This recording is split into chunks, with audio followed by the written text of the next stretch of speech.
Doctors I've talked to about this very issue. Thank you for taking the bull by the horns. Presidents on both sides of the aisle have talked about this and floated it and said they've wanted to do it. So you've had the courage to do it. Thank you. I've been a surgical oncologist at Johns Hopkins for 22 years, and I have seen patients suffer.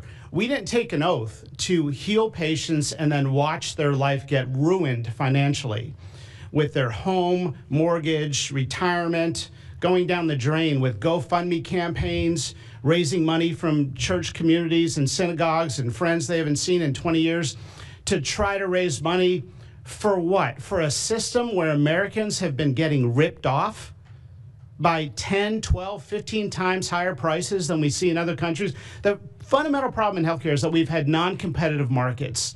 We can do little things around the edges, or we can transform those markets to competitive markets, and that's what this executive order does today. Imagine buying a Ford for $175,000, a regular car, and then hearing that people in London are buying it for $10,000 every day, all day long.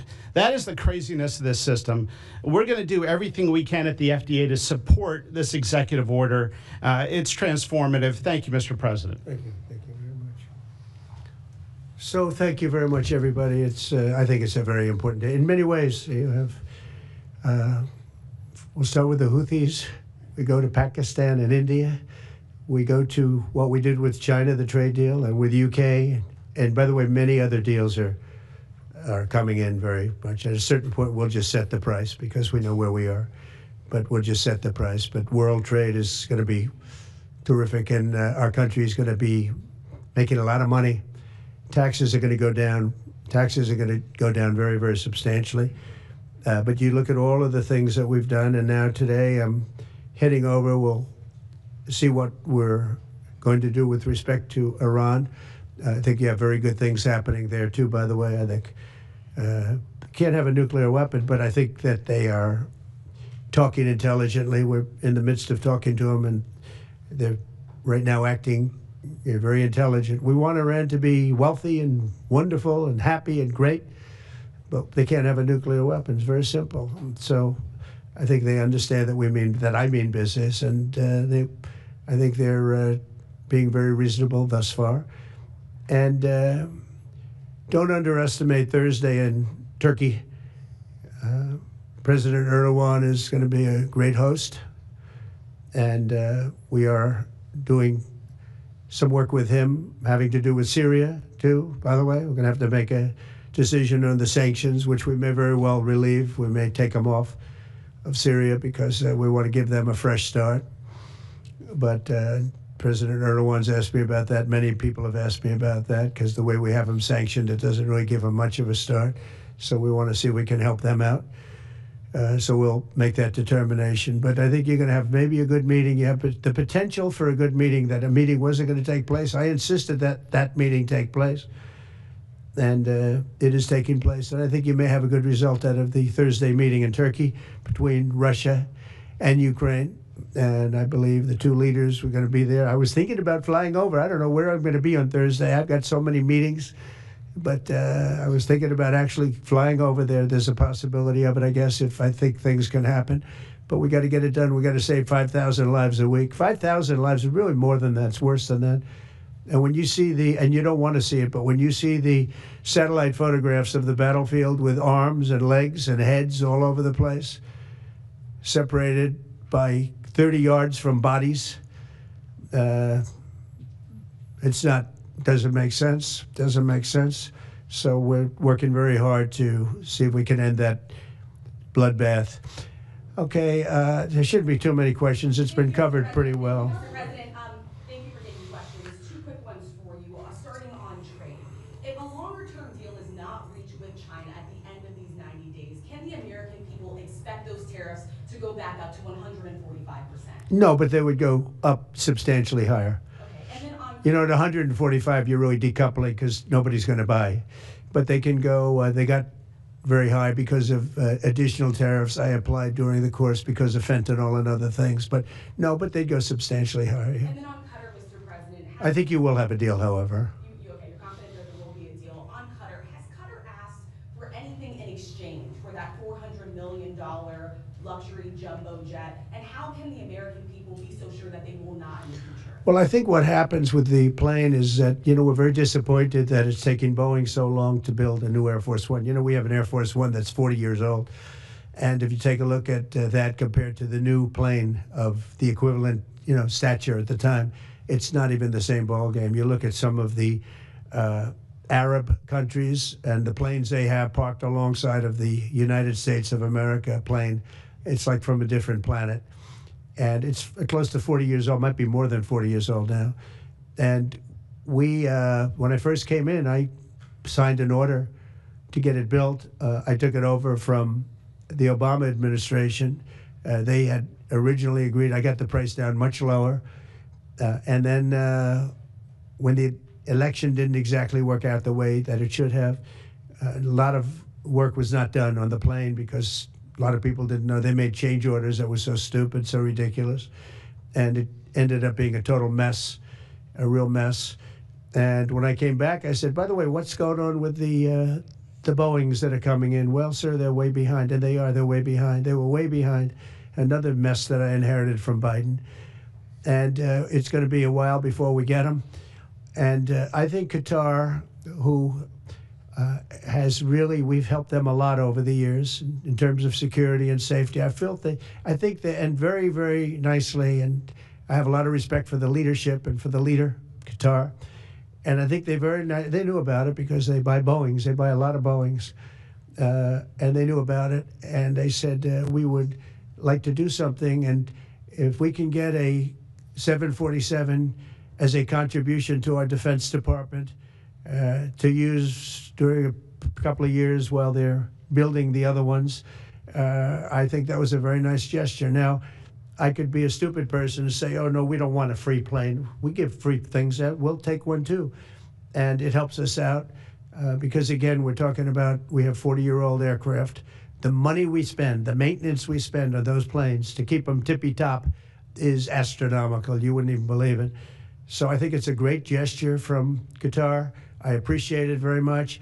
I would never be one to turn down that kind of an offer. I mean, I could be a stupid person and say, no, we don't want a free, very expensive airplane. But I thought it was a great gesture. And I think it was a gesture because of the fact that we have helped and continue to, we will continue to, all of those countries, Saudi Arabia, UAE, Qatar, and others, we keep them safe. If it wasn't for us, they probably wouldn't exist right now. And I think this was just a gesture of good faith. And I don't get it. Someday it'll be like Ronald Reagan. They decommission them. They get to a certain age, they decommission them. It'll go to my library. They're talking about going to my library in years out. But I thought it was a great gesture. And it's something that was done by Ronald Reagan. They actually decommissioned the plane and he put it in his library. And it actually has made the library, I think, a Boeing 707. It's actually made the library more successful. So it was good. Do you plan to use the plane after you leave office? No, I don't. No, it would go directly to the library after I leave office. I wouldn't be using it. No. Mr. President, on the hostage, you said that the release of the American hostage, Eden Alexander, is a step in good faith to end this war. Do you expect any progress, or perhaps announcement on ceasefire during your trip to the Middle East? We hope that we're going to have other hostages released too, as you know. So when I met with the hostages 3 weeks ago that were there for quite a while, you remember the 10 people that came in, mostly young people. 1 or 2 were a little bit older. They were explaining the trials and tribulations. I mean, they went through hell. And I said, how many are there? They said 59. I said, that's a lot. I didn't realize, because we got a lot out. We got a lot of hostages out, I think you will acknowledge. They said 59, but then they followed that up by saying 59, of which 24 are living, the rest are dead. But the people whose son, mostly son, I think 1 daughter in this case, but mostly sons are there, or husbands are there. Those people want the dead bodies as much as they want the live body. I have a mother that calls me, but came up to me when I first met her, and she said, sir, please get my son out. He's dead, but they have his body. And I asked her about that, and it's as though he were alive. The level of wanting that body back is the same. It couldn't be any more, as though he were alive. So, getting the bodies back is very important. That could be a thing having to do with the religion. It could be same. I was amazed at the level of importance. It's the same as if the son or husband or whatever was alive. So they said 59. In fact, they came in with a number 59 written out on like a sign on their chest. They came to thank me for getting them out. And I said, what does the 59 mean? They said, well, that means there are 59 people. But then they said, but 24 are living. Now it's 21. The number's 21. So now it's actually, we'll get Eitan today. We think we're getting him today. So it's 20. So they have 20 live hostages there. The rest are dead bodies. Mr. President, are you open to negotiating your tariffs on cars, steel, and aluminum with China or any other country? Well, we're not even talking about that. We're bringing the car business back into this country. We have commitments, and not only commitments, they've already started construction on many plants. They've left Mexico in a few cases. In a few cases, they've left Canada. They're not going to build in Canada. They're going to build here because we have the market, and the tariffs have been amazing. The election and the tariffs. November 5th was a big day, and on top of that, of course, you wouldn't have the tariffs without the election, I guess, if you look at it. But we have at least 11 committed massive car factories that are going to be built, that are in the process of being built. And some are going through, some have actually started. We also have renovations of existing factories where they weren't utilizing the full factory from years gone by, and now they're under full renovation. They'll be opening up full factories in a very short period of time. Our car industries, I think we're going to have the number 1 industry. If you look at Japan and these others, they do tremendously with cars, and they can do that too. If they want to sell cars in the United States, they're going to have to build factories in the United States, because I'm interested in cars for the United States. Now, one other thing is, in our tax bill, we're giving not only no tax on tips, no tax on Social Security, no tax on overtime, but also we're going to get a deduction for people that borrow money to buy a car if it's made in America. If it's not, we have no interest. On the meeting between President Putin as well as President Zelensky, if President Putin doesn't show up to these talks in person in Turkey, will you join Europe in putting higher sanctions on If I felt it would be important toward getting the deal done, I'm the one that insisted on the meeting. They couldn't get a meeting because one said ceasefire, one said no ceasefire. It was going back and forth. I said, look, at this point, we got to stop it. Just go to the meeting. The meeting's been set. Go to the meeting on Thursday. And if I thought it would be helpful, I don't know where I'm going to be at that particular point. I'll be someplace in the Middle East, but I would fly there if I thought it would be helpful. Yeah, please. Refugees. I want to ask you about South African refugees. Dozens of Afrikaners who claim discrimination in their home country are heading to the United States, right, where your administration is going to welcome them as refugees. Now, this comes as you've halted virtually all refugee admissions for people fleeing famine and war from countries like Sudan, the Democratic Republic of Congo. Why are you creating an expedited path into the country for Afrikaners but not others? Because they're being killed, and we don't want to see people be killed. Now, South Africa leadership is coming to see me, I understand, sometime next week. And, we're supposed to have I guess a G20 meeting there or something, but we're having a G20 meeting. I don't know how we can go unless that situation's taken care of, but it's a genocide that's taking place that you people don't want to write about, but it's a terrible thing that's taking place, and farmers are being killed. They happen to be white, but whether they're white or black makes no difference to me, but white farmers are being brutally killed, and their land is being confiscated in South Africa, and the newspapers and the media, television media doesn't even talk about it. If it were the other way around, they'd talk about it. That would be the only story they'd talk about. And I don't care who they are. I don't care about their race, their color. I don't care about their height, their weight. I don't care about anything. I just know that what's happening is terrible. I have people that live in South Africa. They say it's a terrible situation taking place. So we've essentially extended citizenship to those people and to escape from that violence and come here. Yeah. Mr. President, just a follow-up. Please. Mr. President. Mr. President, thank you. Are you letting China off the hook for these 90 days, and do you really believe that they will follow through with non-tariff barriers and remove those? Non-monetary tariffs, yeah. Yeah, I think they're going to follow through. I think they want it very badly. I think they want the deal very badly. Again, this doesn't include the steel tariffs that I put on a long time ago that Biden tried to get off, but he couldn't get them off because it was too much money. You know, I took in hundreds of billions of dollars from China, what a lot of people don't know, but we put on the tariffs originally. And if I didn't do that, we wouldn't have a steel industry today. Now we have a thriving steel industry. It'll be thriving much more with what we're doing because this is the next level. But it doesn't include that, doesn't include cars, doesn't include pharmaceuticals when we do that. And the reason we're doing that will be to get them to come back in the country. You know, there are, again, I always say it because a lot of people forget, but if a company like Eli Lilly, which is making a massive investment in the United States right now, they're building many, many plants. They've already started like 7 of them, many plants, but they are not going to be tariffed. There's no tariff cost. So they're all doing that. They're all coming back to the United States. I mean, I'll tell you what, I hope I get the benefit of watching this because, as president, because, you know, it takes a little while to do this stuff. And we're doing it early in the administration.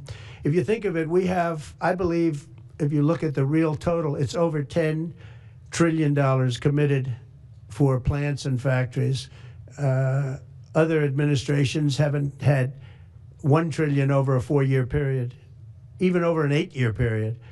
We have over $10 trillion committed in one form or the other over 2 months. Give me a break. I'm here to hear 3, but let's give me a break on the first month. We want to get acclimated. But, you know, but if you think about it, it's really 2 months. And so in 2 months, we have an investment already of over $10 trillion. And other presidents haven't had that done over a year, over 4 years in some cases. It's unprecedented. There's never been anything like it. It's a very exciting time in America. Thank you very much, everybody. Thank you. Mr. President, are you ready to impose sanctions on Russia if Putin doesn't agree with the 30-day ceasefire? I have a feeling they're going to agree. I do. I have a feeling. And we think other countries, Let's see what happens. no European countries Mr. involved, President, President, in the negotiations. The budget bill negotiations are taking place. Who in your administration is in charge of that while you're gone? Is it Well, everybody, JD Vance, Bobby, from the standpoint of medical, this group behind me, I mean, I think it's the best group ever assembled.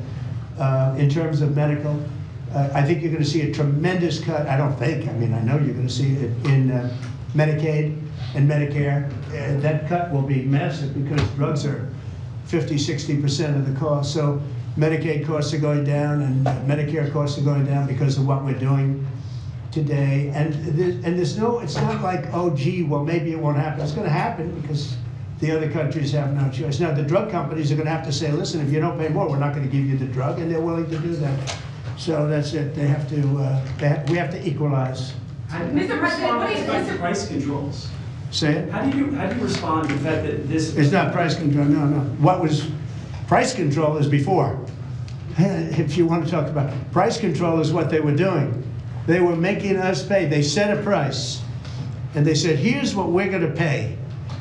And anything else, charge America. Because at that time, they had a very stupid president, and it really went crazy during the last 4 years. And remember this, the Democrats are the ones that allowed this to happen. They were the ones that were the protector of this pricing system. And I think it's going to be very hard. You'll have to ask Democrats, are they going to vote against the one great, big, beautiful deal that's being negotiated now, tax cuts, etc. We're now on top of the tax cuts and regulation cuts, all the things. Now you're going to say that the price of your medicine is going down by 60, 70, 80%.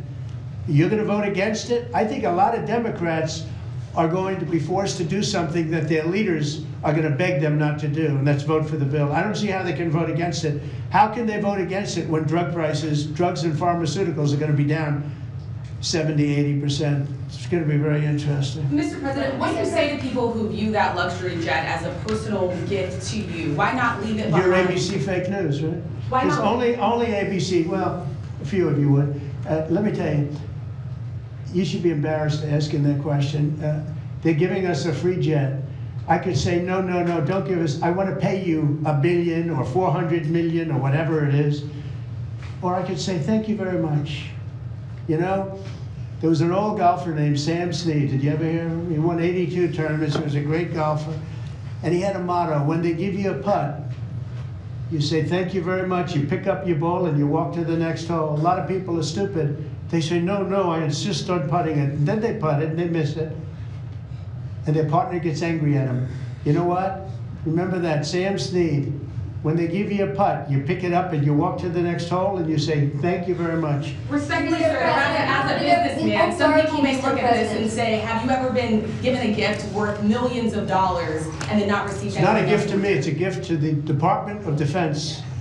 And you should know better, because you've been embarrassed enough, and so has your network. Your network is a disaster. ABC is a disaster. Here is the bill. Bobby, come on over here. Now you're talking about trillions and trillions.